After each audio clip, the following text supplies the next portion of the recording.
I love the musical 1776 more than anything else in life. Don't ask me why, I have no idea. But what I do know is that I've spent the last 3 or 4 years of my life studying this musical in depth, running a blog where I discuss and appreciate it.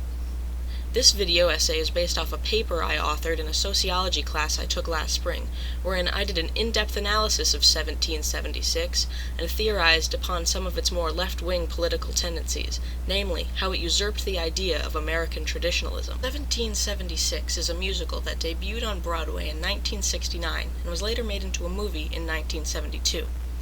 It follows the journeys of John Adams, Benjamin Franklin, and Thomas Jefferson as they sing and dance their way towards American independence.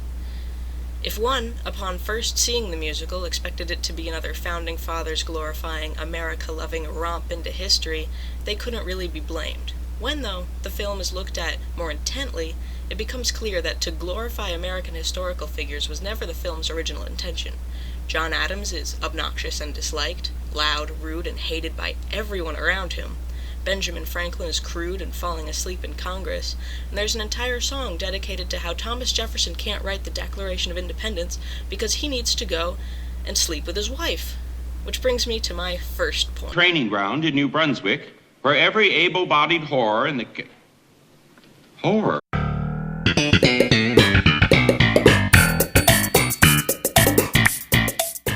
Now I believe there's something to be said for the casting off of the marble statues and portraying these historical figures as very flawed human beings.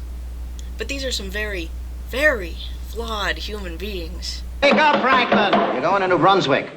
Like hell I am. What for? The whoring and the drinking. Sex, or allusions to sex, are a very common theme in 1776, which makes it surprising that the VHS release was only rated G. The DVD release was given a PG rating because it came out a couple years later, but we're still forced to hear Ben Franklin wax poetic about how his pen is mightier than his sword. One of my favorite details about the play is that early on in its stage career, 1776 contained a whole extra plotline wherein Franklin and Adams go to New Brunswick. Within this scrapped plotline is a 6-minute-long song called Increase and Multiply, where Franklin and a prostitute named Prudence sing about how they need to have more sex, to have more children, to create enough soldiers for the American army to win the Revolutionary War. John Adams, at that point, like many audience members, just wanted to go to bed. The sex song that remained in the musical, though, and later made it to the movie, was called But Mr. Adams, wherein Adams, Jefferson, Sherman, Franklin, Jefferson, and Livingston all give their reasons for not being able to author the Declaration of Independence. John Adams, ever so self-conscious, lets it be known that he is obnoxious and disliked. Jefferson, on the other hand, claims that he cannot write the Declaration because he needs to go be with his wife, for it has been far too long since he's gotten to know her in the biblical sense. He and Adams then bicker over who needs to get laid more. But I burn, Mr. A. So do I, Mr. J. You? You do? John, who'd have thought it? They then proceed to have a scene that can really only be read as tenderly homoerotic. Mr. Adams.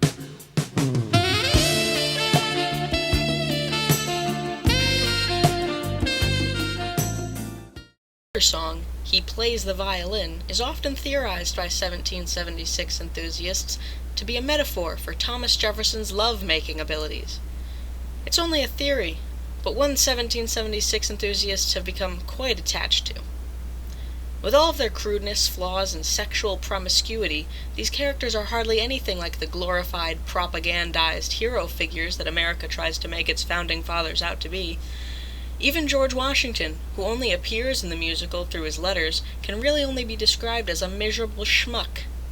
Within 1776, even within the first 5 minutes when John Adams is parading around, begging Congress to vote for independence, the marble statues of so-called American heroes have been replaced with men bickering about sexual intercourse and whether or not the windows should be open or shut. While 1776 certainly had ways of portraying the figures and future presidents of the era in which it takes place, it certainly had its effects on the figures and presidents of the time in which it was made. Which brings me to my next point. On this kind of examination, because people have got to know whether or not their president is a crook. Well, I'm not a crook.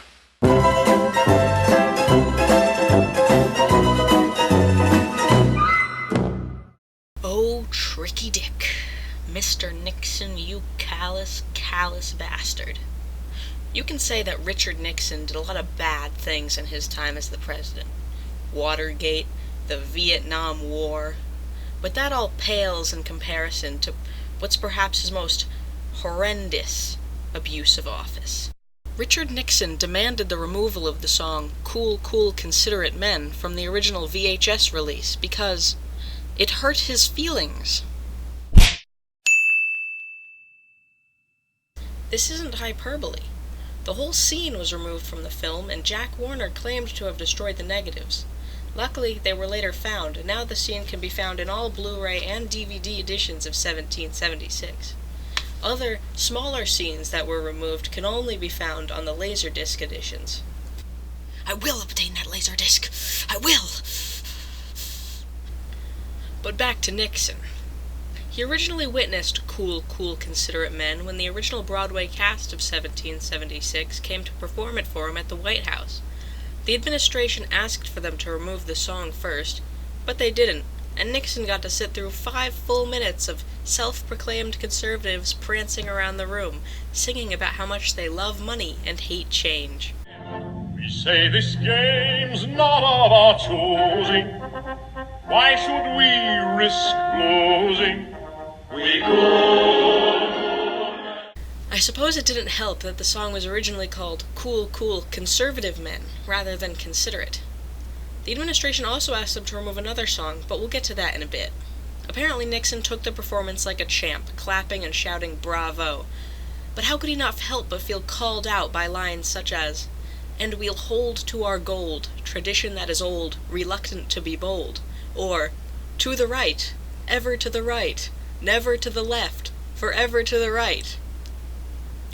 Many of the original cast were also incredibly political people, and Paul Hecht, who played the original Broadway Dickinson, is quoted as saying he delivered his lines directly to Nixon, with a sort of Brechtian vigor, a vehemence, dare I say, venom. And I'm sure it didn't help that Howard Da Silva, who played the original Franklin, was already on Nixon's watch list for communist activity.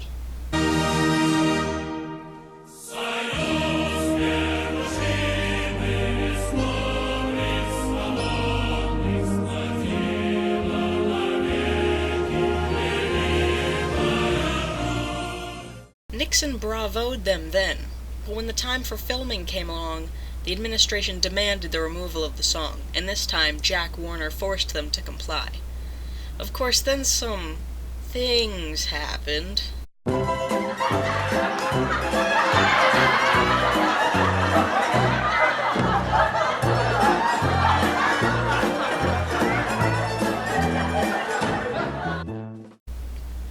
Well, everything turned out alright in the end.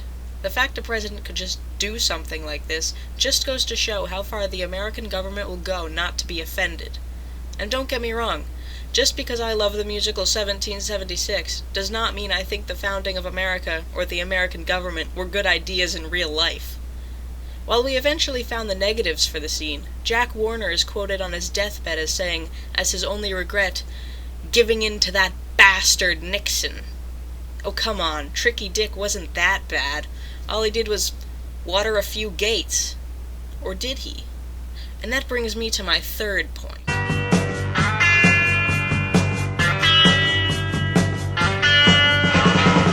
Am I still even talking about 1776, the fun romp through history featuring singing and dancing founding fathers? Yes, I am.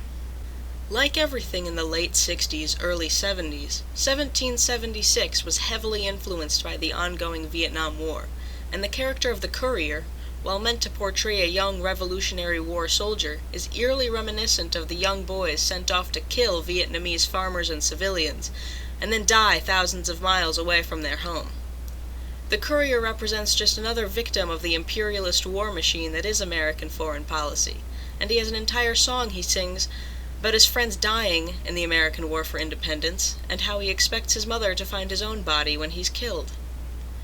This might appear to just be another war is bad message to today's viewers, but what's important to bear in mind is that, at the time this debuted, Vietnam was still heavy in the minds of anyone who would see it.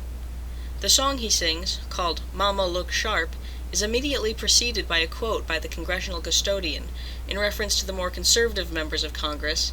You don't see them going off to fight, but it sure is fine when they're sending others.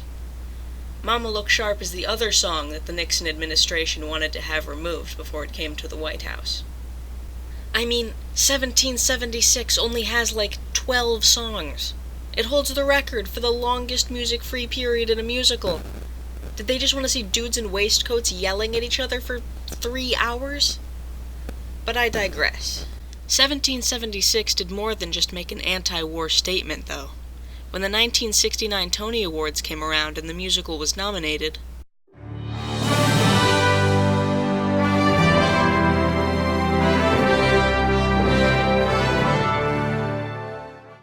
they didn't perform any of the fun, lively songs. They didn't even use any major characters.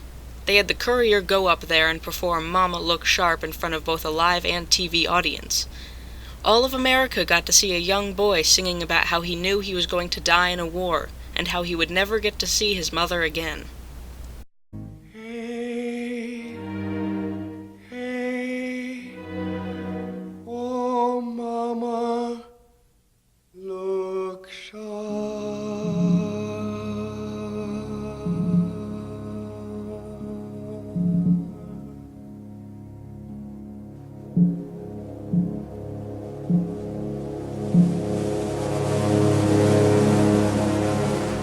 The thing that originally inspired me to make this video, besides that sociology project, was something I once saw on a webpage during one of my late-night, isolation-fueled 1776 research marathons.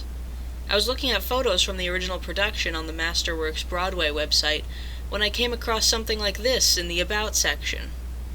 1776, sometimes seen as a conservative answer to the late 60s hippie movement. I understand this is the internet, and it's wonderful because anyone is free to post and express themselves, no matter what they think. But please, for the love of God, consider investing in, critical thinking abilities before you ever go and post something like that again. If it was a conservative answer, why would Tricky Dick have thrown a tantrum? Why would they have the Founding Fathers talking about how they can't write the Declaration of Independence because they burn for their wives? Why didn't they have the Courier wax poetic about how he can't wait to go die for his country? Why would they throw in so much tender homoeroticism? How? By physical force, if necessary. But seriously, holding up the Founding Fathers and other American historical figures as these immutable, all-powerful demigods is a huge part of American culture, and the glorification of flawed people is just a norm for this country. But 1776 doesn't do any of that. In fact, it drives home the point that these are just dudes. Jefferson owning slaves is thrown back into his face, unlike how we Americans just like to sweep it under the rug. As a Marxist, and someone who, to be honest, doesn't really like America, or what it's always been, it's hard for me to understand why I like this musical so much. I can appreciate it from an artistic standpoint. The script is great, every actor does a superb job. The score is cheesy, but it's not bad. I can also appreciate it politically, though, for what it is. I can understand why someone would go into it expecting it to be sort of traditional, maybe even right-wing, because America glorifies that whole time period. But 1776, with even the tiniest bit of critical thinking, subverts all these expectations. And that is what makes it a masterpiece. Thank you all for watching. I doubt I'll ever make a video again, but who knows, I just love talking about 1776. Check out my links in the description if you want to contact me or just see more 1776 related content. Peace out.